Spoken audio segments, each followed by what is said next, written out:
ஆதித்யா தான் படிக்கும் கல்லூரியின் மிகச் சிறந்த மாணவி. அவள் படிப்பிலும் சரி, மற்ற போட்டித் தேர்வுகளிலும் சரி, எப்போதும் முதல் இடத்தை பிடித்து வந்தாள். ஆனால் அவளுக்கு ஒரு பயம் இருந்தது. மலை ஏறுதல் என்றால் அவளுக்கு கொஞ்சம் நடுக்கம். ஒருமுறை பள்ளிப் பருவத்தில் மலை ஏறச் சென்றபோது கால் தவறி விழுந்த அனுபவம் அவளுக்குள் ஒரு சிறிய பயத்தை வளர்த்துவிட்டது. ஒருநாள் கல்லூரி சார்பில் மலை ஏற்ற போட்டி ஒன்று அறிவிக்கப்பட்டது. இந்த போட்டியில் கலந்து கொண்டு வெற்றி பெற்றால் தேசிய அளவில் மலை ஏற்ற பயிற்சிக்கு தேர்ந்தெடுக்கப்படுவர். ஆதித்யாவுக்கு மலை ஏற்றத்தின் மீது பயம் இருந்தாலும் இந்த பயிற்சியில் சேர வேண்டும் என்ற ஆசை இருந்தது. அவள் தேசிய அளவில் நடைபெறும் எந்த போட்டியையும் விட விரும்பவில்லை. அவள் தன்னுடைய ஆசிரியை பிரியாவிடம் சென்று தன் பயத்தையும் ஆசையையும் வெளிப்படுத்தினாள். ஆசிரியே, எனக்கு மலை ஏற வேண்டும் என்ற ஆசை இருக்கிறது. ஆனால் பயமும் இருக்கிறது. என்னால் முடியுமா என்று தெரியவில்லை. ஆதித்யா, நீ எத்தனையோ சவால்களை வெற்றிகரமாக எதிர்கொண்டிருக்கிறாய். உனக்கு ஏன் இந்த பயம்?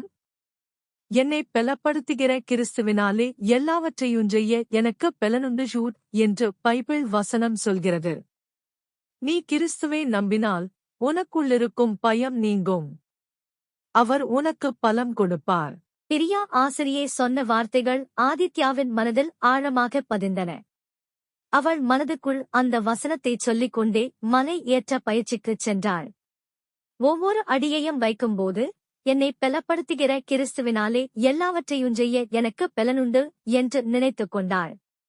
முதலில் தயக்கத்துடன் ஆரம்பித்த ஆதித்யா கொஞ்சம் கொஞ்சமாக தன்னம்பிக்கையுடன் மலை ஏற ஆரம்பித்தாள். போட்டியின் கடைசி நாள் வந்தது. மிக உயரமான ஒரு சிகரத்தை அடைய வேண்டும். மற்றவர்கள் களைப்படைய ஆதித்யா தன்னுடைய மனதை ஒருமுகப்படுத்தி அந்த வசனத்தை ஜபித்துக் கொண்டே ஏறினாள். அவளுடைய முகத்தில் ஒருவித அமைதியும் உறுதியும் தெரிந்தன. அவளுடைய கால்கள் தடுமாறினாலும் அவளுடைய மனம் ஒருபோதும் தளரவில்லை. கடைசியாக ஆதித்யா சிகரத்தின் உச்சியை அடைந்தாள். அவளுக்குள் ஒரு பெரும் மகிழ்ச்சியும் நிம்மதியும் குடியேறின. பிரியா ஆசிரியே அவளை பார்த்து கனிவுடன் புன்னகைத்தார்.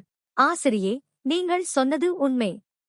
நான் மலை ஏறும்போது உள்ளுக்குள் ஒரு பெரிய பலம் வந்ததை உணர்ந்தேன். இது வெறும் உடல் பலம் மட்டுமல்ல, மனபலம்.